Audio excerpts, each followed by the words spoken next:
Hello everyone. हम पढ़ रहे हैं क्लास 10th बायोलॉजी का चैप्टर लाइफ प्रोसेसेस। और इस चैप्टर में जो टॉपिक हम पढ़ रहे हैं वो है हमारा ब्लड सर्कुलेटरी सिस्टम। इस ब्लड सर्कुलेटरी सिस्टम टॉपिक में एक क्लास ऑलरेडी हो चुकी है और आज इस टॉपिक की हमारी सेकेंड क्लास है। ठीक है, तो एक बार हम जरा क्विक रिवीजन करते हैं कि लास्ट क्लास में हमने क्या पढ़ा था और उसके बाद हम आज की क्लास स्टार्ट करेंगे। ठीक है, तो ध्यान दीजिएगा। लास्ट क्लास में हमने पढ़ा था ब्लड सर्कुलेटरी सिस्टम, हमने टॉपिक स्टार्ट किया था लास्ट क्लास में और हमने देखा था कि ब्लड सर्कुलेटरी सिस्टम में हमको बेसिकली तीन चीजों के बारे में पढ़ना होता है। वो क्या क्या चीजें हैं, ध्यान दीजिएगा। ब्लड सर्कुलेटरी सिस्टम में हमको बेसिकली तीन चीजों के बारे में पढ़ना होता है। सबसे पहली चीज है हमारे ब्लड यानी कि हमारा खून। दूसरी चीज है हमारे ब्लड वेसल्स यानी कि हमारे शरीर में जो नसें हैं जिनके माध्यम से हमारा ब्लड फ्लो करता है उनके बारे में। और तीसरी जो चीज है वो है हमारा हार्ट यानी कि हमारा दिल। इन तीन चीजों के बारे में हमको इस टॉपिक में पढ़ना है ब्लड सर्कुलेटरी सिस्टम में। ठीक है, जिसमें से जो सबसे पहला टॉपिक हमने स्टार्ट किया था लास्ट क्लास में वो था हमारा ब्लड। ठीक है, ब्लड के बारे में आप लास्ट क्लास देखेंगे तो वहां पे आपको पता चलेगा कि ब्लड के बारे में हमने लास्ट क्लास में देखा था कि ब्लड होता क्या है। पहले हमने ब्लड की डेफिनेशन पढ़ी थी। ठीक है, ब्लड के बारे में एक इंट्रोडक्शन लिया था। उसके बाद हमने देखा था कि ब्लड के फंक्शंस क्या क्या होते हैं। ठीक है, वो हमने पढ़ लिया था। उसके बाद हमने देखा था कि ब्लड का कॉम्पोजिशन क्या होता है, यानी कि ब्लड जो है किन किन चीजों से मिलकर बना होता है। ठीक है, तो ध्यान दीजिए जरा। अगर हम ब्लड के कॉम्पोजिशन के बारे में बात करें तो ब्लड जो है बेसिकली दो चीजों से मिलकर बना होता है। एक होता है हमारा लिक्विड पार्ट, जो ब्लड का लिक्विड पार्ट होता है उसका नाम होता है प्लाज्मा। जो ब्लड का लिक्विड पार्ट होता है उसका नाम होता है प्लाज्मा। और दूसरा होता है हमारा सॉलिड पार्ट। जो ब्लड का जो सॉलिड पार्ट होता है उसको हम बोलते हैं फॉर्म्ड एलिमेंट्स जो हैं ये ब्लड का सॉलिड पार्ट होता है। ठीक है, फॉर्म्ड एलिमेंट्स जो होते हैं, जो प्लाज्मा होता है ये हमारे ब्लड का 55 से 60% पार्ट जो है ऑक्यूपाई करता है। जो हमारे ब्लड का 55 से 60% जो होता है वो तो होता है प्लाज्मा।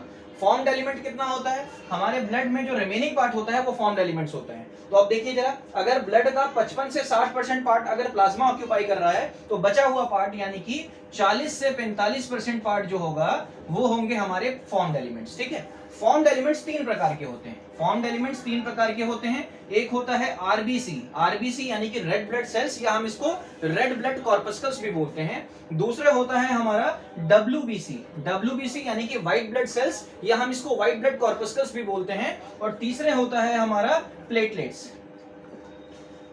तीसरा होता है हमारा प्लेटलेट्स। ठीक है, प्लेटलेट्स के बारे में, प्लेटलेट्स का इसका कोई और नाम नहीं होता। हाँ, इसका एक नाम और होता है, वो होता है थ्रोम्बोसाइट्स। इसको हम थ्रोम्बोसाइट्स भी बोलते हैं। जैसे डब्ल्यूबीसी को हम ल्यूकोसाइट्स भी बोलते हैं, आज की क्लास में बताऊंगा मैं आपको। और आरबीसी को हम एरिथ्रोसाइट्स भी बोलते हैं, ये मैंने लास्ट क्लास में आपको लिखवा दिया था। ठीक है, चलिए, तो लास्ट क्लास में हम इस प्लाज्मा के बारे में स्टडी कर चुके हैं कि प्लाज्मा क्या होता है। ठीक है, उसके बाद हमने फॉर्म्ड एलिमेंट्स में इस आरबीसी के बारे में भी स्टडी कर लिया था लास्ट क्लास में। ठीक है, तो आज का हमारा जो टॉपिक स्टार्ट हो रहा है वो हो रहा है स्टार्ट डब्ल्यूबीसी से। आज हम पढ़ेंगे पहले डब्ल्यूबीसी के बारे में, उसके बाद प्लेटलेट्स के बारे में पढ़ेंगे। और जैसे ही डब्ल्यूबीसी और प्लेटलेट्स हमारा कंप्लीट होगा, ये हमारा ब्लड वाला पोर्शन जो है वो कंप्लीट हो जाएगा। ठीक है, उसके बाद हम प्रोसीड करेंगे ब्लड वेसल्स के बारे में। ठीक है, तो हम स्टार्ट करने जा रहे हैं डब्ल्यूबीसी से। ठीक है, आई होप आपको ये क्लियर हो गया होगा कि क्या कहानी चल रही है और लास्ट क्लास में हमने क्या क्या पढ़ लिया था। ठीक है, चलिए, तो स्टार्ट करने जा रहे हैं हम डब्ल्यूबीसी से।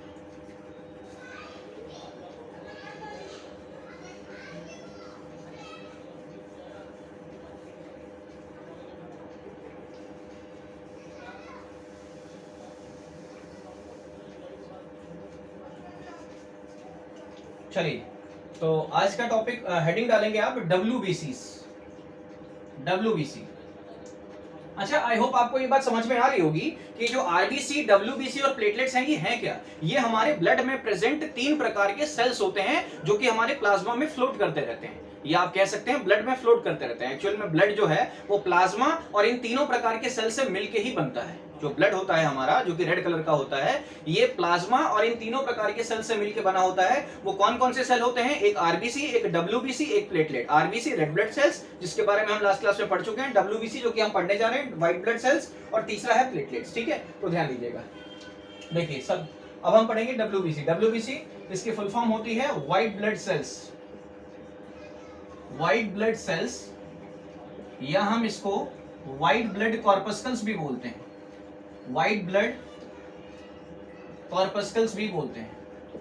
ठीक है, चलिए ध्यान दीजिएगा WBC, जिसको व्हाइट ब्लड सेल्स या व्हाइट ब्लड कॉर्पस्कल्स भी बोलते हैं। सबसे पहला पॉइंट जो WBC के बारे में है वो ये है, हमने RBCs में देखा था कि हमारे ब्लड में वैसे तो 3 प्रकार के सेल्स पाए जाते हैं, लेकिन इन तीनों प्रकार के सेल्स जो कि RBC, WBC और प्लेटलेट्स में, इन तीनों में सबसे ज्यादा पाए जाने वाले जो सेल्स होते हैं वो होते हैं RBC। ये हम लास्ट क्लास में पढ़ चुके हैं, ठीक है। WBCs के बारे में जो पहला पॉइंट है वो ये है कि ये तीनों टाइप के जो सेल्स होते हैं, RBC, WBC और प्लेटलेट, इन तीनों में सबसे कम पाए जाने वाले जो सेल्स होते हैं वो यही होते हैं WBCs। हमारे ब्लड में 3 प्रकार के सेल्स होते हैं, RBCs, WBCs और प्लेटलेट्स। RBCs सबसे ज्यादा पाए जाने वाले सेल्स होते हैं हमारे ब्लड में, ठीक है। इनकी संख्या जो है 50 से 55 लाख होती है 1 मिलीमीटर क्यूब ऑफ ब्लड में, ठीक है। और जो WBCs होते हैं ये हमारे ब्लड में सबसे कम पाए जाने वाले सेल्स होते हैं। इनकी संख्या कितनी होती है इसके बारे में अभी हम डिस्कशन करेंगे, तो ध्यान दीजिएगा। WBCs, पहले तो इसका दूसरा नाम लिख लेते हैं। WBCs are also called leukocytes. Leukocytes, इनको हम ल्यूकोसाइट्स भी बोलते हैं। WBCs का दूसरा नाम ल्यूकोसाइट्स भी होता है, ठीक है। दूसरा पॉइंट इसके बारे में, WBCs आर द WBCs, ये स्मॉल s है, ये स्मॉल s है। WBCs are the least abundant sales,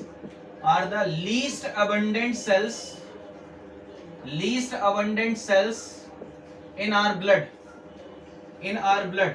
वहां मैंने क्या लिखवाया था RBC में कि RBCs are the most abundant cells in our blood. RBCs जो होते हैं हमारे ब्लड में सबसे ज्यादा पाए जाने वाले सेल्स होते हैं, ठीक है। और WBCs में क्या लिखवाया मैंने, WBCs are the least abundant cells in our body. ये हमारे ब्लड, ये हमारे ब्लड में पाए जाने वाले सबसे कम संख्या के सेल्स होते हैं, ठीक है। इनकी संख्या कितनी होती है, वहां RBCs की संख्या कितनी थी ब्लड में, 1 मिलीमीटर क्यूब ऑफ ब्लड में 50 से 55 लाख RBCs पाए जाते थे। आपको याद होगा लास्ट क्लास में। यहाँ WBCs की संख्या क्या होती है, WBC काउंट क्या होता है, WBC काउंट होता है 6000 से 8000 पर millimetre cube of blood. 1 millimetre cube blood में WBCs की संख्या 6000 से 8000 होती है, और RBCs की संख्या कितनी थी, वो लाखों में थी, 50 से 55 लाख थी 1 मिलीमीटर क्यूब ऑफ ब्लड में। अच्छा, एक चीज आपको बताना चाहूंगा मैं, ये जो मैं डाटा तो देता हूं, जैसे कि WBCs की संख्या जो है 6000 से 8000 पर मिलीमीटर क्यूब ऑफ ब्लड, उसी तरीके से मैंने आपको बताया था कि RBCs की संख्या जो होती है वो होती है 50 से 55 लाख पर मिलीमीटर क्यूब ऑफ ब्लड। ये जो मैं डाटा देता हूं, जब आप ये अलग अलग ऑथर्स की बुक पढ़ेंगे तो अलग अलग ऑथर में हो सकता है कि ये जो है इसमें थोड़ा सा चेंज दिखे आपको। हो सकता है कि किसी ऑथर की बुक में WBCs की संख्या जो है 6000 से 8000 ना देके बल्कि 4000 से 11000 दे दे, ठीक है। किसी में जो है 5000 से 10000 दे सकता है, ठीक है। तो इस तरीके से जो है अलग अलग ऑथर की बुक में जो है ये थोड़ा सा चेंजेस आते हैं। तो जब ऐसी सिचुएशन आती है जहां पर कि एक ही टॉपिक के बारे में अलग अलग बुक में अलग अलग बातें लिखी गई हैं, तो ऐसी सिचुएशन में हमें NCERT को फॉलो करना होता है। जो NCERT में लिखा गया है हमें सिर्फ उसी को एग्जाम में लिखना होता है और उसी को फॉलो करना होता है, क्योंकि NCERT के डाटा को बिल्कुल एग्जैक्ट माना जाता है। ये बात आप ध्यान रखिएगा, NCERT के डाटा को बिल्कुल एग्जैक्ट माना जाता है। और ये जितने भी डाटा मैं आपको लिखवा रहा हूं ये सारे NCERT के डाटा हैं। आप अगर NCERT पढ़ेंगे तो आपको वहां पर ये डाटा आपको दिख जाएगा। आप 11-12 की NCERT उठा के देखिए, 11-12 की NCERT में डिटेल में दिया होता है, वहां पर अगर आप देखें तो आपको सारा यही डाटा मिलेगा, ठीक है। तो आप इस डाटा पर कभी संदेह ना करें, ठीक है। तो ये डाटा बिल्कुल एग्जैक्ट है, ये NCERT के डाटा है, ठीक है। चलिए, तो हमने ये देख लिया कि WBCs को हम ल्यूकोसाइट बोलते हैं। WBCs जो है सबसे कम पाए जाने वाले सेल्स हैं, सबसे कम जो हमारे ब्लड में सबसे कम पाए जाने वाले सेल्स जो हैं वो WBCs हैं। उसके बाद हमने देखा कि WBC काउंट जो होता है वो होता है 6000 से 8000 पर मिलीमीटर क्यूब ऑफ ब्लड में, पर मिलीमीटर क्यूब ऑफ ब्लड। अच्छा, कभी कभार जब हम अपना ब्लड टेस्ट कराते हैं तो वहां पर WBCs की संख्या जो है वो इस फॉर्म में नहीं लिखी होती, WBC काउंट नहीं लिखा होता, वहां लिखा होता है TLC, ठीक है। तो कभी आप कंफ्यूज ना करें, इसलिए मैं आपको बता देता हूं TLC का मतलब क्या होता है। TLC की फुल फॉर्म होती है total leukocyte count, T for total, L for leukocyte, C for count, ठीक है। तो कभी कभार जब आपका ब्लड टेस्ट की रिपोर्ट आएगी तो वहां पर किसी रिपोर्ट में तो WBCs लिखा होता है, और किसी किसी रिपोर्ट में टीएलसी लिखा होता है, ठीक है। तो आप कभी कंफ्यूज ना करें, टीएलसी भी आपका डब्ल्यूबीसीसी है, ठीक है, क्योंकि आपने अभी देखा कि डब्ल्यूबीसीसी को ल्यूकोसाइट भी बोला जाता है। तो टीएलसी का मतलब हो गया टोटल ल्यूकोसाइट काउंट, यानी कि आपकी बॉडी में ल्यूकोसाइट की संख्या कितनी है, ठीक है, ये वहां पर लिखा होगा। तो कभी टीएलसी लिखा हो तो उससे कंफ्यूज करने की जरूरत नहीं है, ये भी आपका डब्ल्यूबीसीसी है, ठीक है। चलिए उसके बाद जो नेक्स्ट पॉइंट है हमारा, नेक्स्ट पॉइंट हमारा ये है कि जो ये डब्ल्यूबीसीस जो होते हैं, डब्ल्यूबीसीस जो होते हैं, डब्ल्यूबीसीस आर कलरलेस, डब्ल्यूबीसीस are colourless cells, are colourless cells, WBCs are colourless cells. वहीं हमने आरबीसीज के बारे में पढ़ा था कि आरबीसीज जो होते हैं वो रेड कलर के होते हैं। क्यों? क्योंकि उनके अंदर जो है रेड कलर का एक पिगमेंट प्रेजेंट होता है जिसको कि हम हीमोग्लोबिन बोलते हैं, ठीक है। लेकिन WBCs के अंदर ऐसा कोई भी पिगमेंट प्रेजेंट नहीं होता, इसलिए WBCs जो होते हैं वो कलरलेस होते हैं, ठीक है। अब वहां पर हमने आरबीसीज के शेप के बारे में देखा था कि आरबीसीज का जो शेप होता है वो बाइकॉन्केव होता है, डिस्क लाइक शेप होता है, ठीक है। WBCs के बारे में देखा जाए तो WBCs are irregular in shape, shape के बारे में देखा जाए, the shape of WBCs, the shape of WBCs are irregular, irregular, ठीक है। मतलब कि जो WBCs का होता है, WBCs का कोई एक पर्टिकुलर शेप नहीं होता, ये बिल्कुल अमीबा की तरह होते हैं, ये कभी भी कोई भी शेप ले लेते हैं। अमीबा के बारे में आपने पढ़ा ही होगा, ये कभी भी ऐसे इर्रेगुलर शेप के होते हैं, कभी भी कोई भी शेप को अटेन कर लेते हैं, ठीक है। तो ध्यान रखिएगा WBCs की कोई फिक्स शेप नहीं होती है, ये इर्रेगुलर शेप के होते हैं, ठीक है। उसके बाद वहां हमने पढ़ा था आरबीसीज में हमने पढ़ा था कि वहां पर न्यूक्लियस नहीं प्रेजेंट होता है। आरबीसीज में रेड ब्लड सेल्स में न्यूक्लियस एब्सेंट होता है, वहां हमने पढ़ा था कि रेड ब्लड सेल्स में न्यूक्लियस एब्सेंट होता है। लेकिन डब्ल्यूबीसीज में जो न्यूक्लियस है, न्यूक्लियस इज प्रेजेंट, इसमें जो है वो न्यूक्लियस प्रेजेंट होता है, ये बात ध्यान रखिएगा। उसके बाद अगला पॉइंट जो है, अगला पॉइंट है हाँ, इनका जो जन्म कहाँ होता है, इनका फॉर्मेशन कहाँ पर होता है, वहां पर हमने पढ़ा था आरबीसीज का फॉर्मेशन कहां पर होता है, बोन मैरो में। आरबीसीज का फॉर्मेशन हमने देखा था बोन मैरो में।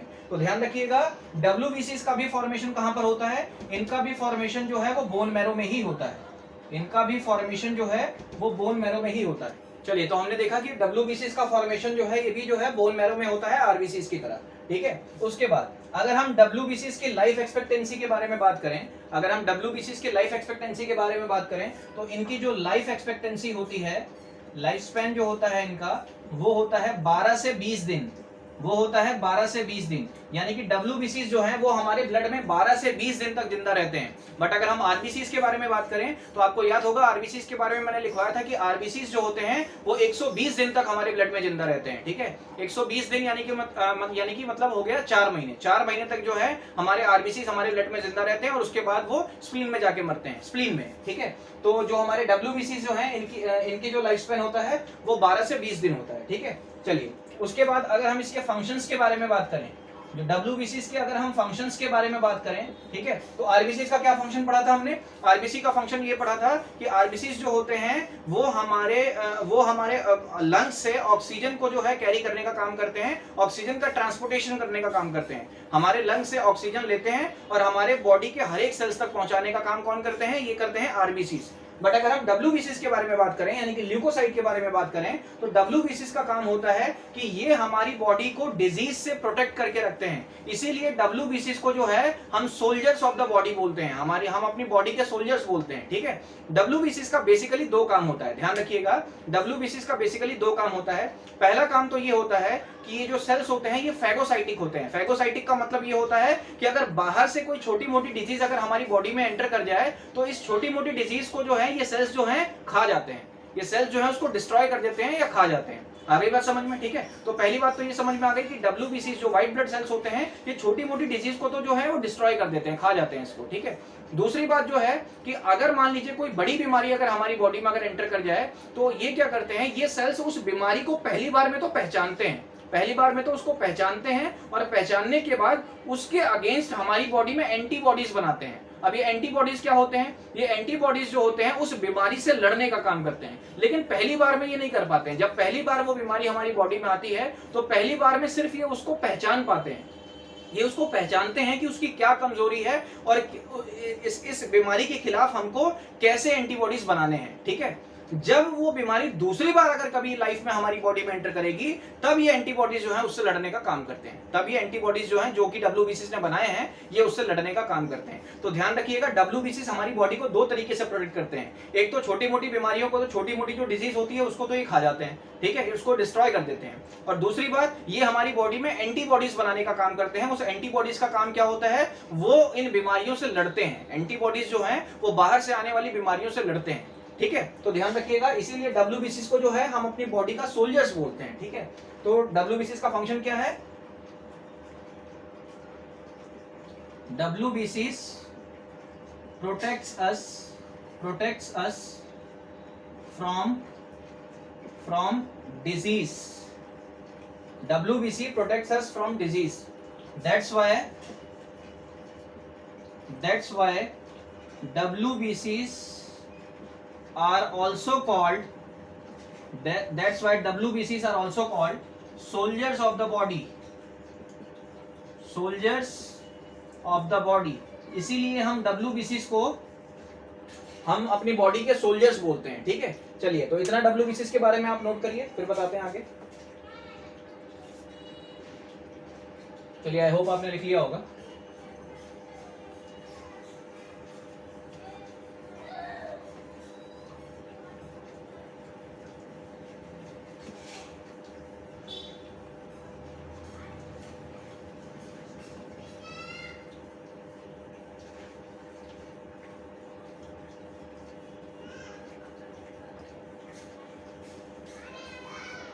चलिए, तो इतनी बातें हमने WBCs के बारे में देख ली। अब आगे देखते हैं। जो नेक्स्ट पॉइंट है हमारा वो ये है कि अगर WBCs का फॉर्मेशन हमारी बॉडी में ज्यादा होने लगे, अगर किसी कारण से WBCs का फॉर्मेशन हमारी बॉडी में ज्यादा होने लगे, वैसे तो नॉर्मली हमारी बॉडी में WBCs की संख्या कितनी होती है, 6000 से 8000 पर millimetre cube of blood. But अगर किसी कारण से हमारी बॉडी में WBCs की संख्या ज्यादा बनने लगे, ठीक है, तो क्या होगा, increase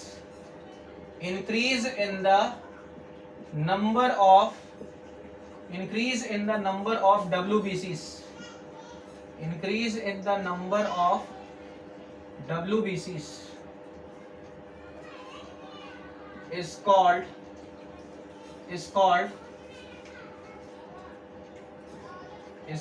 ल्यूकोसाइटोसिस या ल्यूकीमिया बोलते हैं, या हम इसको ल्यूकीमिया बोलते हैं। ठीक है, increase in the number of WBC is called leukocytosis और ल्यूकीमिया। अगर हमारे बॉडी में अगर WBC की संख्या अगर बहुत ज्यादा बनने लग जाए, मतलब अगर वैसे तो WBC हजारों की संख्या में होते हैं, बट अगर मान लीजिए कि इसका अनकंट्रोल्ड ग्रोथ होने लग जाए, मतलब कि इनकी संख्या जो है कभी किसी केस में क्या होता है कि इनका अनकंट्रोल्ड ग्रोथ होने लग जाता है हमारी बॉडी में, और इनकी संख्या जो है लाखों में पहुंच जाती है। तो वैसी सिचुएशन में उसको हम बोलते हैं वो ल्यूकोसाइटोसिस हो गया है या फिर ल्यूकीमिया हो गया है, और इसी को साधारण शब्दों में हम बोलते हैं ब्लड कैंसर। बोलते हैं। अब आप कहेंगे कि भाई ल्यूकोसाइट्स जो होते हैं या जो WBCs होते हैं, ये तो हमारे बॉडी के सोल्जर्स हैं, तो अगर ये ज्यादा बन जाए तो ब्लड कैंसर कैसे हो गया। देखिए, वैसे तो इसके बारे में थोड़ा सा डिटेल में आपको 11th-12th में पढ़ाया जाएगा, बट मैं आपको मोटे शब्दों में समझाऊं तो आपको मैंने बताया था कि WBCs जो होते हैं वो फैगोसाइटिक होते हैं, मतलब कि बाहर से अगर कोई छोटी मोटी बीमारी आ जाए तो उसको ये खा जाते हैं, ठीक है, या उसको डिस्ट्रॉय कर देते हैं। ठीक, बट अगर WBCs की संख्या हमारी बॉडी में बहुत ज्यादा हो जाए, अगर बहुत ज्यादा लाखों की तादाद में अगर WBCs अगर बनने लग जाएं, तो एक्चुअल में क्या करते हैं कि हमारे ब्लड में पाए जाने वाले सेल्स को ही मारना शुरू कर देते हैं।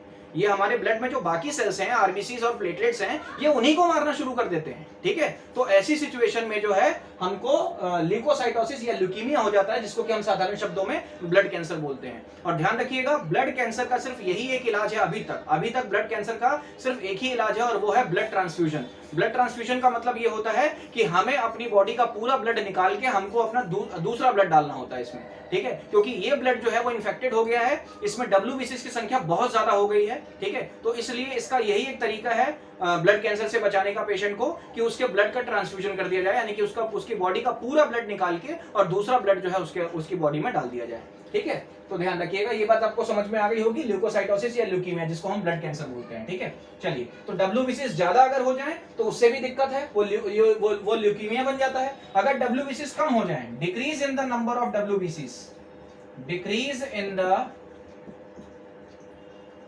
नंबर ऑफ WBCs, अगर WBCs की संख्या अगर कम हो जाए, decrease in the number of WBCs, इसको हम क्या बोलते हैं, इसको हम बोलते हैं ल्यूकोपीनिया।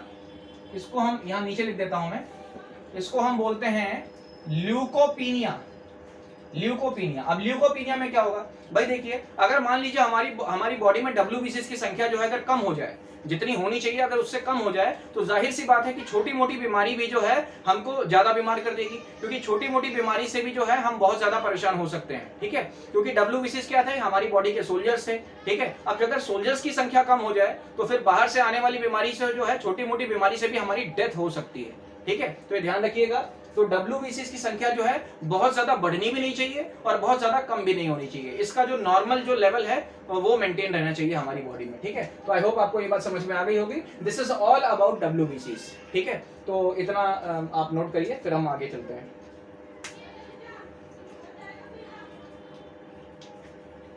चलिए, आई होप आपने लिख लिया होगा इतना।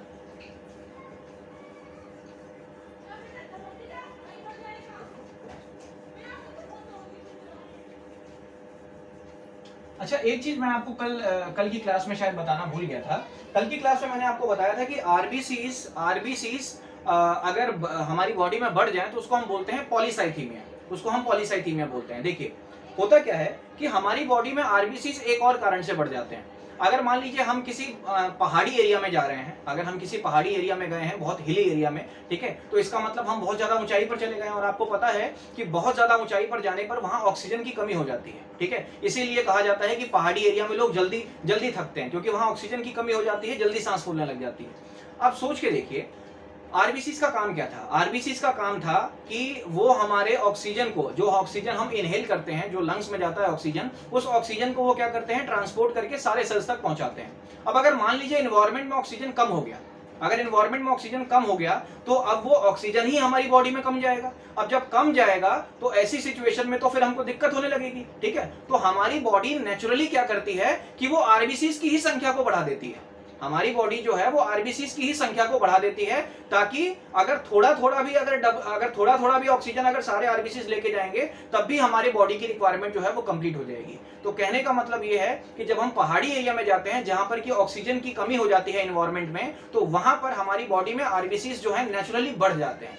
ठीक है, इसीलिए आपने देखा होगा कि जो लोग पहाड़ी लोग होते हैं, जो शिमला या फिर जो कश्मीर के जो लोग होते हैं, वहां आपने देखा होगा कि उनके जो गाल होते हैं बिल्कुल लाल लाल होते हैं। क्यों? क्योंकि उनकी बॉडी में आरबीसीज की संख्या ज्यादा होती है, और आरबीसीज की संख्या ज्यादा होने के कारण उनकी जो स्किन है वो लाल लाल दिखने लग जाती है। आ गई बात समझ में? ठीक है, तो ये बात ध्यान रखिएगा। और उनके अंदर अगर आरबीसीज की संख्या ज्यादा है, इट मींस कि वो हमसे ज्यादा उनके अंदर एनर्जी है वर्क करने की। ठीक है, आरबीसीज की संख्या अगर उनके अंदर ज्यादा है तो इसका मतलब हमसे ज्यादा उनके अंदर एनर्जी है वर्क करने की। इसीलिए पहाड़ी लोग जो होते हैं वो बहुत ज्यादा मेहनती होते हैं। ठीक है, चलिए, तो अब आगे देखते हैं। हमने आरबीसीज के बारे में पढ़ लिया, डब्ल्यूबीसीज के बारे में पढ़ लिया, अब हम पढ़ने जा रहे हैं प्लेटलेट्स के बारे में। प्लेटलेट्स, ठीक है, चलिए ध्यान दीजिएगा। Platelets are also called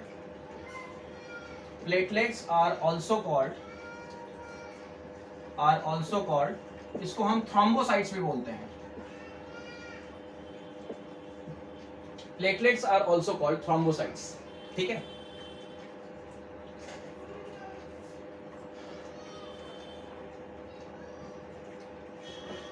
number of platelets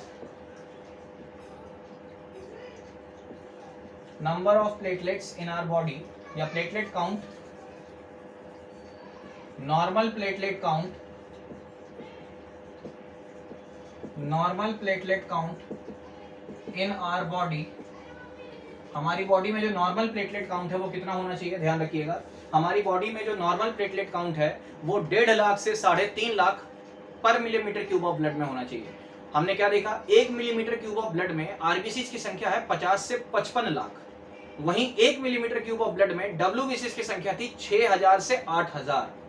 but अब हमने प्लेटलेट के बारे में देखा कि 1 मिलीमीटर क्यूब ऑफ ब्लड में प्लेटलेट कितने होने चाहिए, 1.5 लाख से 3.5 लाख। ठीक है, तो ध्यान रखिएगा ये कितने होते हैं, ये होते हैं 1.5 लाख से 3.5 लाख पर millimetre cube of blood. 1 millimetre cube of blood में प्लेटलेट की संख्या होनी चाहिए 1.5 लाख से 3.5 लाख। ठीक है, ये नॉर्मल प्लेटलेट काउंट होता है हमारी बॉडी में। ठीक है, प्लेटलेट्स भी अगर कम या ज्यादा हो जाए तो भी दिक्कत हो जाती है। आपने देखा होगा कि डेंगू मलेरिया नामक बीमारी में हमारे प्लेटलेट्स जो हैं वो कम होने लग जाते हैं। ठीक है, तो अभी आपको बताऊंगा कि प्लेटलेट्स कम होने से क्या होता है, ध्यान रखिएगा। चलिए ध्यान दीजिएगा, प्लेटलेट्स के बारे में और देखते हैं। प्लेटलेट्स जो होते हैं इनका जो फॉर्मेशन होता है वो कहाँ पर होता है, प्लेटलेट्स का जो फॉर्मेशन होता है वो होता है हमारा बोन मैरो में। बोन मैरो में जितने भी तीनों प्रकार के जो सेल्स होते हैं, आरबीसीज, डब्ल्यूबीसीज और प्लेटलेट्स, इन तीनों का फॉर्मेशन जो है वो बोन मैरो में होता है। ठीक है, उसके बाद इनकी लाइफ एक्सपेक्टेंसी कितनी होती है, इनका लाइफ स्पैन कितना होता है प्लेटलेट्स का जो लाइफ स्पैन होता है वो होता है हमारा 1 वीक। 1 हफ्ते तक होता है इसका लाइफ स्पैन, यानी कि 1 हफ्ते तक जिंदा रहते हैं, 1 हफ्ते के बाद ही मर जाते हैं। ठीक है, ये जाके मरते कहाँ पर हैं, ये वैसे ही आरबीसीज की तरह ये भी जो है स्प्लीन में जाके मरते हैं। ठीक है, इनकी जो डेथ होती है वो कहाँ होती है, इनकी डेथ जो है वो स्प्लीन में होती है, इनकी डेथ जो है वो स्प्लीन में होती है। ठीक है, उसके बाद प्लेटलेट्स के बारे में हमने देख लिया कि प्लेटलेट्स को थ्रोम्बोसाइट्स बोलते हैं। इनका काउंट जो होता है वो नॉर्मली 1.5 लाख से 3.5 लाख होना चाहिए पर मिलीमीटर क्यूब ऑफ ब्लड में। इनका फॉर्मेशन बोन मैरो में होता है। इनकी लाइफ स्पैन 1 वीक तक होती है, 1 हफ्ते तक जिंदा रहते हैं प्लेटलेट्स। ठीक है, 1 हफ्ते के बाद मर जाते हैं, फिर नए प्लेटलेट्स फॉर्म होते हैं हमारी बॉडी में। ठीक है, उसके बाद इनकी डेथ कहाँ होती है, स्प्लीन में होती है। इनका फंक्शन क्या होता है प्लेटलेट्स का, जरा एक बार वो देख लेते हैं। प्लेटलेट्स का फंक्शन क्या होता है, फंक्शन ऑफ प्लेटलेट्स, इनका जो फंक्शन है इनका फंक्शन होता है ब्लड क्लॉटिंग में हेल्प करना। Platelets help in clotting of blood,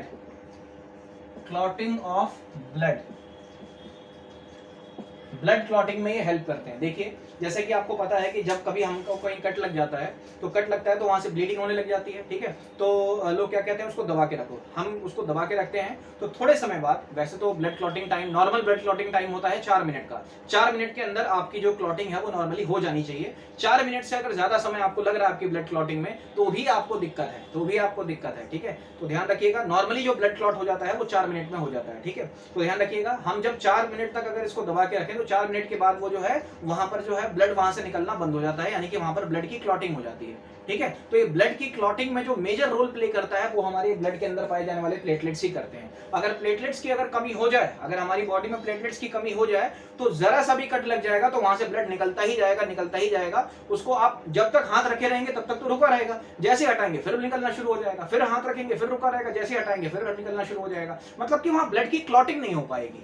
ठीक है, तो ध्यान रखिएगा, प्लेटलेट्स का मेजर रोल होता है ब्लड को क्लॉट करने में, ताकि वहां पे खून का थक्का जम जाए और फिर वहां से ब्लड ना निकले। ठीक है, तो ध्यान रखिएगा, ये काम होता है हमारे प्लेटलेट्स का। ठीक है, अब अगर प्लेटलेट्स की संख्या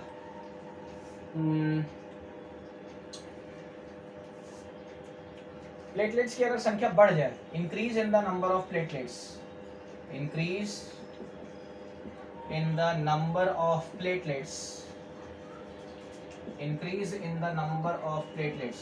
अगर प्लेटलेट्स की संख्या अगर बढ़ जाए तो उसको हम बोलते हैं थ्रोम्बोसाइटोसिस, थ्रोम्बोसाइटोसिस।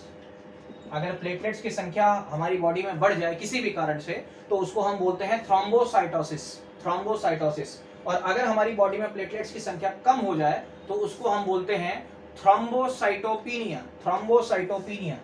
ठीक है, decrease in the number of platelets,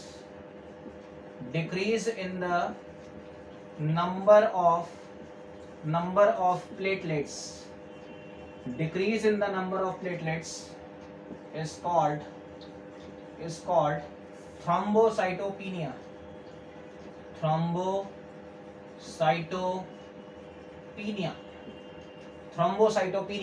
ठीक है, यानी कि प्लेटलेट्स की संख्या अगर हमारी बॉडी में किसी कारण से कम हो जाए, जो कि नॉर्मली डेंगू मलेरिया में हो जाती है, तो ऐसी सिचुएशन में अगर हमारे कट लग जाए कहीं पर भी, तो वहां पर ब्लड क्लॉटिंग का होना बहुत मुश्किल हो जाता है और वहां से ब्लड जो है निकलता ही जाएगा और एक कंडीशन ऐसी आएगी कि हमारी डेथ हो जाएगी। ठीक है, तो ध्यान रखिएगा। ये है हमारे प्लेटलेट्स के बारे में। प्लेटलेट्स के बारे में हमको कुछ ज़्यादा पढ़ना नहीं था। ठीक है, तो ये हो गया हमारे प्लेटलेट्स के बारे में। और इसी के साथ हमारे फॉर्म्ड एलिमेंट्स तीनों खत्म हो गए। यानी कि हमने फॉर्म्ड एलिमेंट्स में तीनों टाइप के फॉर्म्ड एलिमेंट्स पढ़ लिए। 3 प्रकार के फॉर्म्ड एलिमेंट्स होते हैं हमारे ब्लड में, एक आरबीसी, एक डब्ल्यूबीसी और एक प्लेटलेट्स। ठीक है, हमने तीनों के बारे में पढ़ लिया डिटेल में। ठीक है, तो इतना वीडियो को पॉज करके आप नोट करें। इसके बाद हम स्टार्ट करेंगे ब्लड वेसल्स, यानी कि हमारी बॉडी में फ्लो, जो हमारी बॉडी में जो नसें होती हैं उनके बारे में पढ़ेंगे। ठीक है, तो आई होप आपने इतना लिख लिया होगा, मैं इरेज कर रहा हूँ उसको।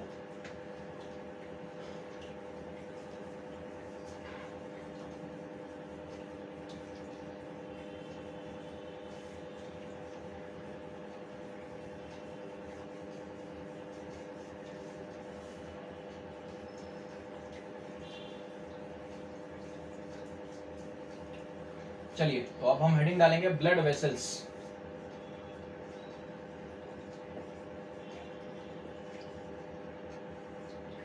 ब्लड वेसल्स, जिसे हम हिंदी में बोलते हैं रक्त वाहिनी।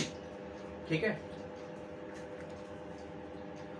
चलिए, तो ब्लड वेसल्स के बारे में हम पढ़ते हैं। ब्लड वेसल्स जो होती हैं हमारी बॉडी में, जो ब्लड वेसल्स होती हैं वो 3 प्रकार की होती हैं। यानी कि हमारी बॉडी में 3 प्रकार की नसें जो हैं आपको देखने को मिलेंगी।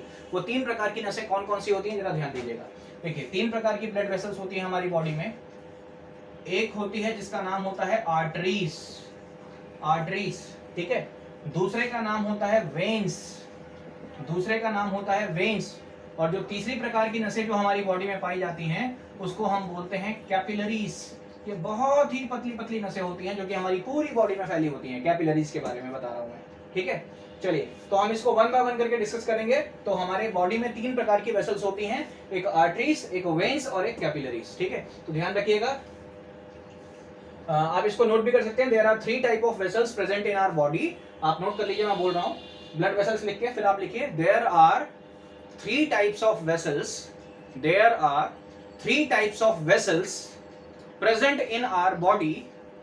ठीक है, 3 प्रकार की वेसल्स हमारी बॉडी में प्रेजेंट होती हैं। Number 1 arteries, number 1 arteries, number 2 veins और नंबर 3 कैपिलरीज। नंबर 2 वेन्स और नंबर 3 कैपिलरीज। ठीक है, तो ध्यान रखिएगा, आर्टरीज, वेन्स और कैपिलरीज, ये 3 प्रकार की नसें हमारी बॉडी में प्रेजेंट होती हैं। अब मैं 1 बाय 1 करके इनको डिस्कस करूंगा। ठीक है, तो मैं इसको इरेज कर रहा हूं फिलहाल। चलिए, ध्यान दीजिएगा। देखिए, यहां मैं फिलहाल पहले आर्टरीज और वेन्स के बारे में डिफरेंस बता रहा हूं। आर्टरीज और यहां हेडिंग डालिए वेन्स, वेन्स। फिलहाल मैं आर्टरीज और वेन्स के बारे में डिफरेंस बता रहा हूं कि आर्टरीज और वेन्स में क्या डिफरेंस है। ठीक है, जनरली इन्हीं के बारे में डिफरेंस पूछा जाता है, आर्टरीज और वेन्स के बारे में। ठीक है, ध्यान दीजिएगा। सबसे पहली चीज, आर्टरीज क्या होती हैं? आर्टरीज जो होती हैं ये हमारी बॉडी में पाए जाने वाली वो नसें होती हैं जो कि हमारे ब्लड को हमारे हार्ट से दूर लेके जाती हैं। मतलब कि हमारे हार्ट से, जो हमारे दिल से जो ब्लड निकल रहा है, उस ब्लड को बाकी ऑर्गन तक ले जाने का काम कौन करती हैं? ये आर्टरीज करती हैं। यानी कि आर्टरीज का काम होता है हमारे ब्लड को हमारे हार्ट से दूर ले जाना। ठीक है, यानी कि हार्ट से निकलने वाली जो नसें होती हैं, जो हार्ट से निकल रही हैं, जो कि ब्लड को भी ले जा रही हैं, जो कि ब्लड को हार्ट से दूर ले जा रही हैं, वो उन्हीं को कहते हैं हम आर्टरीज। ठीक है, तो ध्यान रखिएगा, आर्टरीज क्या होती हैं? Arteries carries blood, arteries carries blood from heart to other organs, from heart to other organs of the body। Arteries जो होती हैं ये क्या करती हैं? ये हमारे हार्ट से जो है ब्लड लेके जाती हैं और दूसरे ऑर्गन तक लेके जाती हैं। ठीक है, दूसरे ऑर्गन तक लेके जाती हैं। ठीक, बट अगर हम वेन्स के बारे में बात करें तो वेन्स का क्या काम होता है? वेन्स जो है हमारे बाकी ऑर्गन से ब्लड लेके आती हैं और हमारे हार्ट में लाके डालती हैं। वेन्स जो होती हैं ये हमारे बाकी ऑर्गन से ब्लड लेके आती हैं और हार्ट में डालती हैं। तो आप देख सकते हैं आर्टरीज और वेन एक दूसरे के ऑपोजिट हैं। आर्टरीज का काम क्या बताया था, ये हमारे हार्ट से ब्लड लेके जाती हैं और बाकी ऑर्गन तक पहुंचाती हैं, और बाकी ऑर्गन से जो है जो ब्लड है उसको हार्ट तक पहुंचाने का काम कौन करती हैं, वेन्स। वेन्स का काम होता है बाकी ऑर्गन से ब्लड को लेके हार्ट तक पहुंचाना, और आर्टरीज का काम होता है हार्ट से ब्लड लेके बाकी ऑर्गन तक पहुंचाना। ठीक है, तो ध्यान रखिएगा वेन्स क्या होता है, veins carries blood, veins carries blood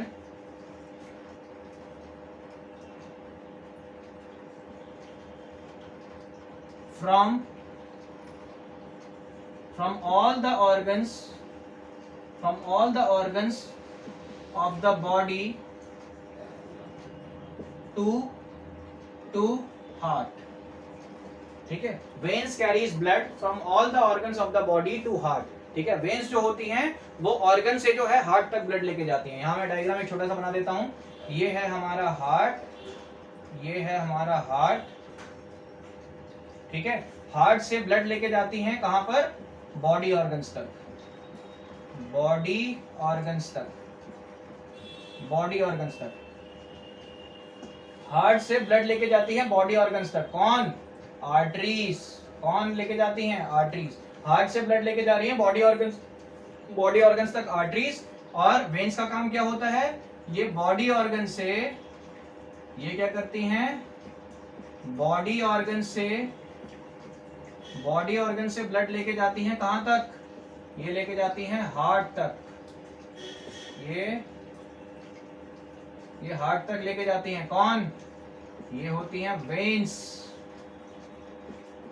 ये वेन्स क्या करती हैं, बॉडी ऑर्गन से हार्ट तक ब्लड लेके जाती हैं। आर्टरीज क्या करती हैं, हार्ट से बॉडी ऑर्गन से ब्लड लेके जाती हैं। दूसरा पॉइंट ध्यान दीजिएगा, दूसरा पॉइंट क्या होता है, जो आर्टरीज होती हैं वो ऑक्सीजनेटेड ब्लड को कैरी करती हैं। ऑक्सीजनेटेड ब्लड का मतलब वो ब्लड जिसमें ऑक्सीजन मिला हुआ है, ऑक्सीजनेटेड ब्लड को कैरी करती हैं आर्टरीज। ठीक है, और वेन्स जो होती हैं वो डीऑक्सीजनेटेड ब्लड को कैरी करती हैं, मतलब वो ब्लड जिसमें ऑक्सीजन नहीं होता, जिसमें कार्बन डाइऑक्साइड मिला हुआ होता है, उसको हम डीऑक्सीजनेटेड ब्लड बोलते हैं। ठीक है, आपको पता है कि हमारे हार्ट से ब्लड निकलता है, हार्ट पंप करता है ब्लड को, और वो हार्ट से जो ब्लड निकलता है वो हमारे सारे सेल्स तक पहुंचता है, और वो ब्लड जो निकल रहा है हमारे हार्ट से उसमें ऑक्सीजन की मात्रा ज्यादा होती है, यानी कि ऑक्सीजन मिला हुआ होता है। इट मींस कि हमारे हार्ट से जो ब्लड निकल रहा है वो ऑक्सीजनेटेड ब्लड होता है। ठीक है, अब वो ऑक्सीजनेटेड ब्लड हमारे सारे सेल्स तक पहुंचता है, और फिर सारे सेल्स तक जब वो ब्लड पहुंच जाता है ऑक्सीजनेटेड ब्लड, तो जब वो ब्लड वापस आ रहा होता है तो सारे सेल्स से कार्बन डाइऑक्साइड को लेके आता है। ठीक है, यानी कि आने वाला जो ब्लड है वो कैसा होता है, वो डीऑक्सीजनेटेड ब्लड होता है, और उसको लाने का काम कौन करती हैं, वेन्स करती हैं, और वो डीऑक्सीजनेटेड ब्लड को वेन्स जो है हमारे हार्ट में लाके छोड़ देती हैं। आ गई बात समझ में। ठीक है, तो ध्यान रखिएगा कि आर्टरीज का काम क्या होता है, ऑक्सीजनेटेड ब्लड को कैरी करना, और वेन्स का काम क्या होता है, डीऑक्सीजनेटेड ब्लड को कैरी करना। ठीक है, ये बात ध्यान रखिएगा। तो आर्टरीज का काम क्या होता है, आर्टरीज कैरीज ऑक्सीजनेटेड ब्लड। ठीक है, और वेन्स के बारे में अगर बात करी जाए तो वेन्स कैरीज डीऑक्सीजनेटेड ब्लड। लेकिन इन दोनों में एक एक एक्सेप्शन है। वैसे तो आर्टरीज जो हैं वो ऑक्सीजनेटेड ब्लड को कैरी करती हैं, यानी कि उन ब्लड को कैरी करती हैं या उन ब्लड को पहुंचाती हैं जिसमें कि ऑक्सीजन की मात्रा ज्यादा होती है। ठीक है, लेकिन एक आर्टरी ऐसी है जो कि उल्टा काम करती है, वो डीऑक्सीजनेटेड ब्लड को कैरी करती है, मतलब वो वेन्स वाला काम करती है। वेन्स का काम क्या होता है, वेन्स का वैसे तो काम क्या होता है कि वो डीऑक्सीजनेटेड ब्लड को कैरी करती हैं। ठीक है, लेकिन एक आर्टरी हमारी बॉडी में ऐसी है जो कि उल्टा काम करती है, और उसी से रिलेटेड जो है क्वेश्चन एग्जाम में 1 नंबर में पूछा जाता है कि ऐसी कौन सी आर्टरी है जो कि डीऑक्सीजनेटेड ब्लड को कैरी करती है। उसका एक नाम है, उसका एक स्पेशल नाम है। ठीक है, तो ध्यान रखिएगा, उस नाम को मैं आपको लिख देता हूं। एक्सेप्ट, यहां पर मैंने लिखा arteries carries oxygenated blood except, या यहां पर एक्सेप्शन लिख लीजिए, ऐसे करके लिख लीजिए। एक्सेप्शन क्या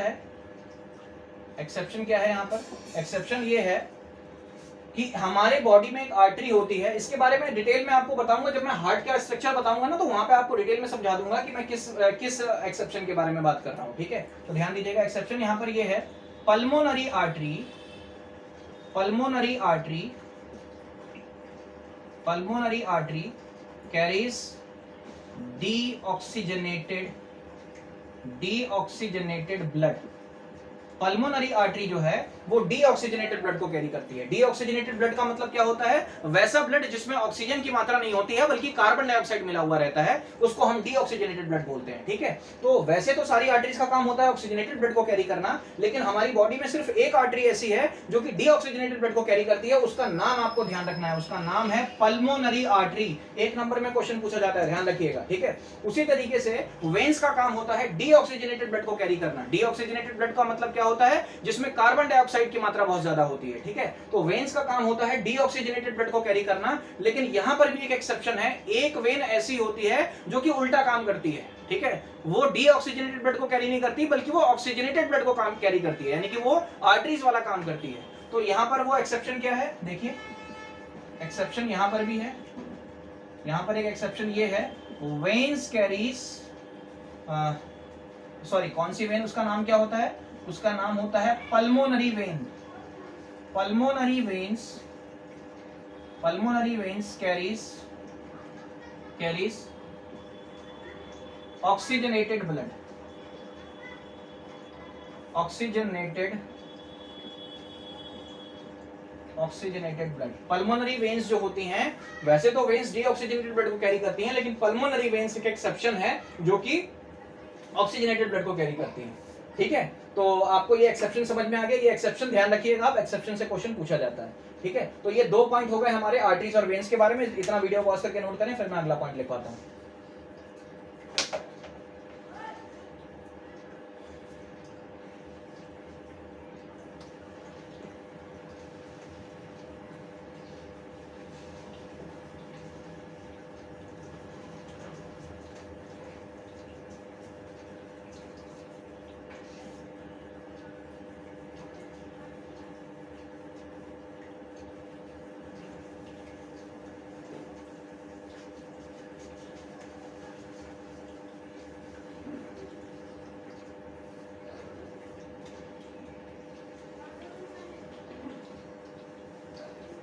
ध्यान दीजिएगा, तीसरा पॉइंट है,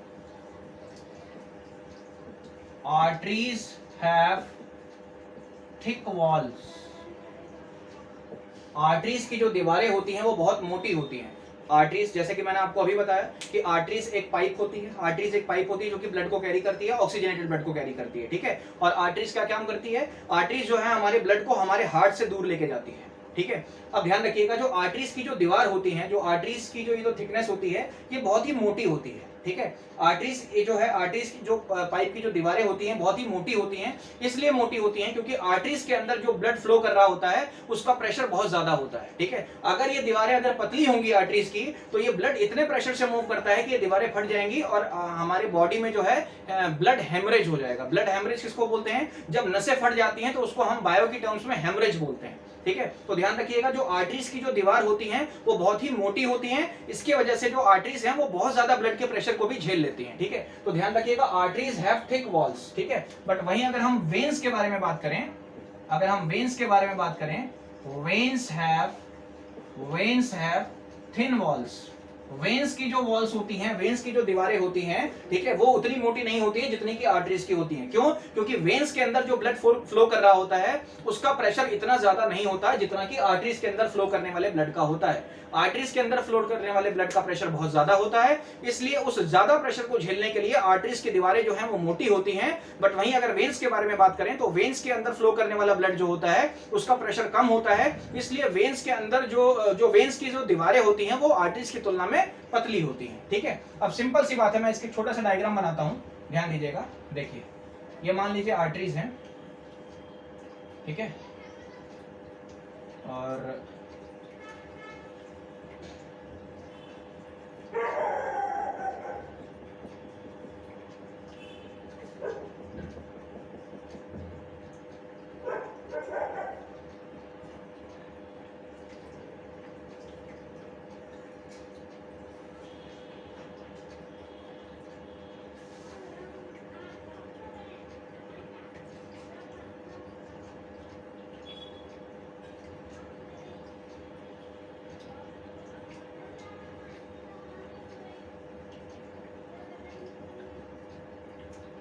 ये आर्टरीज है,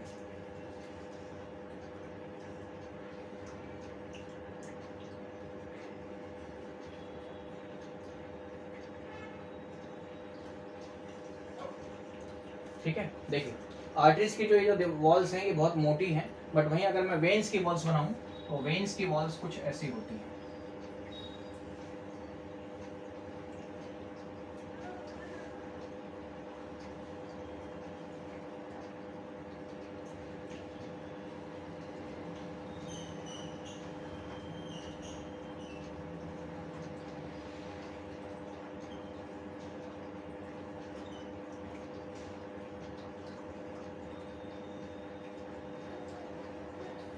वेन्स की वॉल्स जो होती हैं वो पतली होती हैं।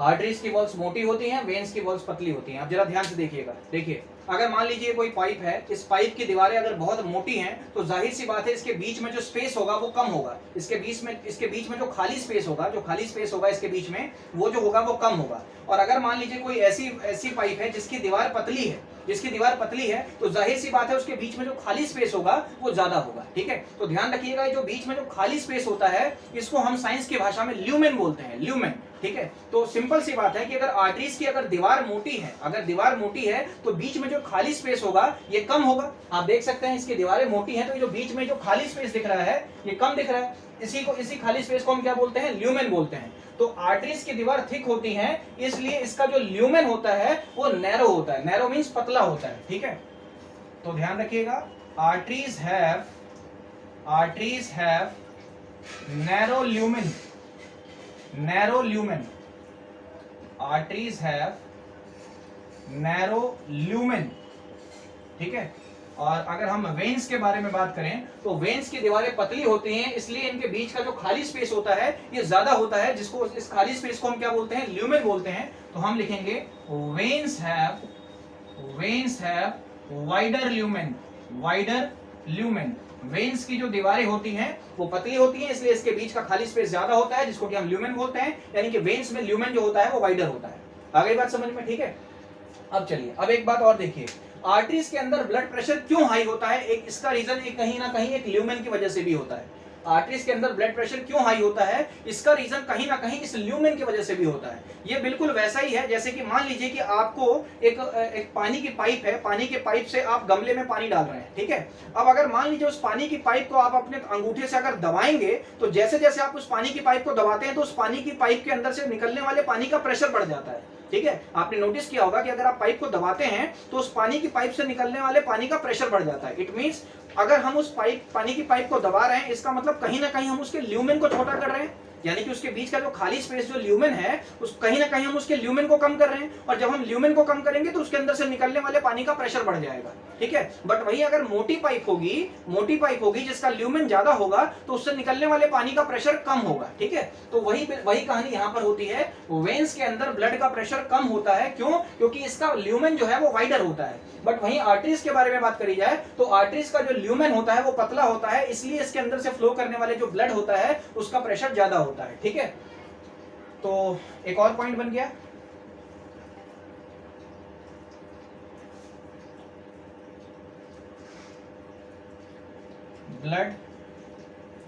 blood flowing inside the arteries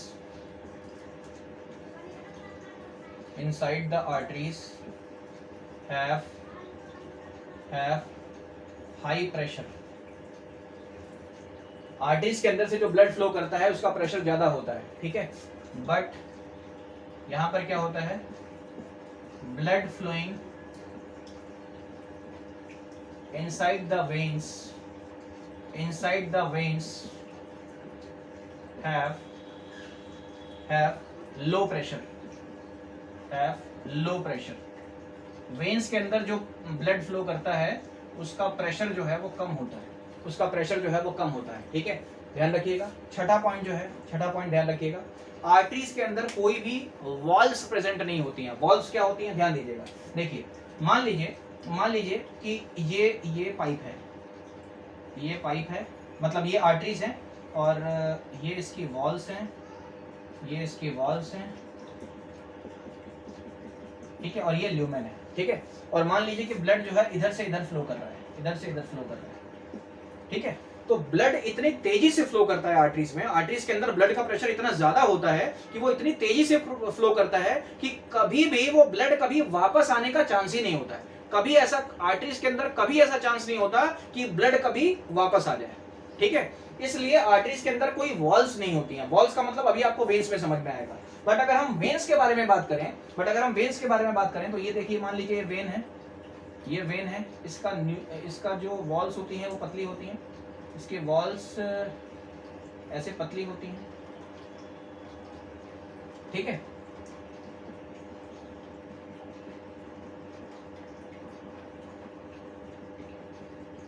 ठीक, अब मान लीजिए कि ब्लड जो है इधर से इधर फ्लो कर रहा है, ठीक है। तो वेन्स में क्या होता है, वेन्स में ऐसी वॉल्स प्रेजेंट होती हैं, ऐसे ऐसे ऐसे ऐसे वॉल्स प्रेजेंट होती हैं। ये वॉल्स क्या करती हैं, ये ब्लड को एक साइड इधर की तरफ तो फ्लो कराएंगी, लेकिन अगर मान लीजिए कि कभी ब्लड अगर उल्टा फ्लो करने लग गया, अगर इधर फ्लो करने लग गया, तो ये देखिए, ये ऐसे बिल्कुल ऐसे होती हैं, ये वॉल्स ऐसे होती हैं। ब्लड ऊपर की तरफ फ्लो कर रहा है, ब्लड ऊपर की तरफ फ्लो कर रहा है, ये वॉल्स ऐसे होती हैं।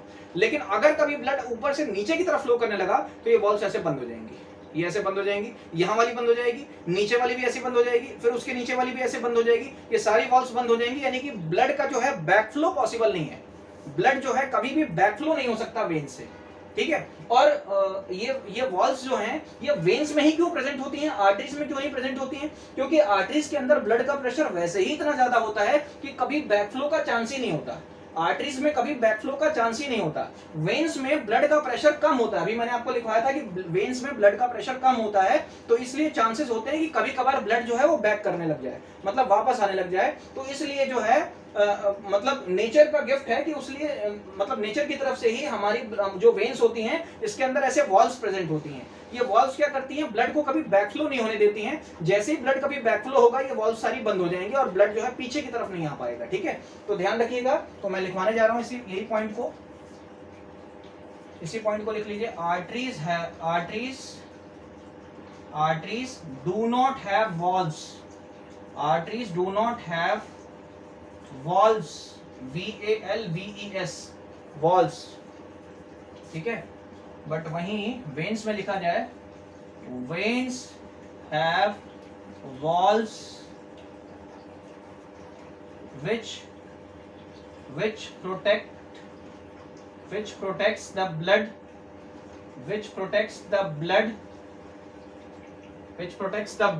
blood के आगे लिखिए from backflow, which protects the blood from backflow की स्पेलिंग लिख देता हूं यहाँ पे, यहाँ लिखिए, ये backflow, BACKFLOW, backflow। वेन्स के अंदर वॉल्स होती हैं जिसकी वजह से जो ब्लड है वो बैकफ्लो नहीं हो पाता, यानी कि उल्टा नहीं आ पाता, ठीक है। तो ये बात आपको डिफरेंस समझ में आ गया आर्टरीज और वेन्स में, ठीक है। तो वेन्स में वॉल्स होती हैं बट आर्टरीज में जो है वॉल्स नहीं होती हैं, ठीक है। तो ये जो है हमारे बेसिक डिफरेंस हैं कुछ आर्टरीज और वेन्स के बारे में, जो कि हमको डिस्कस करने थे, ठीक है। और तो कोई डिफरेंस है, हाँ और भी डिफरेंस है एक दो, पहले इतना लिखिए फिर मैं बताता हूँ आपको।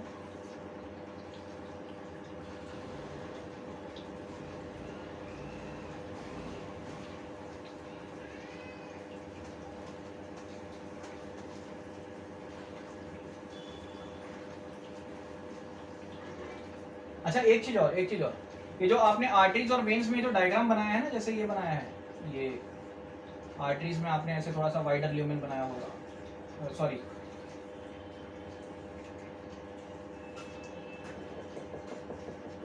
तो इसको लेबलिंग भी कर दीजिए ऐसे। ये आपने आर्टरीज में बनाया होगा, वेन्स में आपने ये वाला डायग्राम बनाया होगा, ठीक है। तो इसमें लेबलिंग भी कर दीजिए, जो खाली स्पेस है इसको लिख दीजिए ल्यूमेन, ठीक है। और ये जो शेडेड पोर्शन है इसको लिख दीजिए थिन, क्या लिखा था मैंने इसको, थिन वॉल्स, ठीक है। और इसको लिखिए वाइडर ल्यूमेन, ठीक है। यहाँ आर्टरीज के केस में लिखिए थिक वॉल्स, ठीक है। और इस खाली स्पेस को लिखिए नैरो ल्यूमेन, नैरो ल्यूमेन, ठीक है, इसको लिखिए नैरो ल्यूमेन, ये इसको लिखिए थिक वॉल्स, और यहाँ लिखिए ये इसकी वॉल्स जो है वो पतली हैं, थिन वॉल्स हैं, और जो ल्यूमेन है वो वाइडर है, ठीक है। चलिए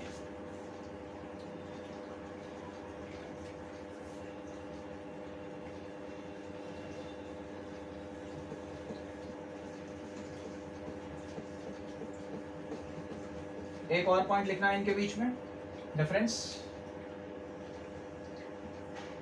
अगला डिफरेंस ये है, 7वां पॉइंट होगा शायद ये, arteries are situated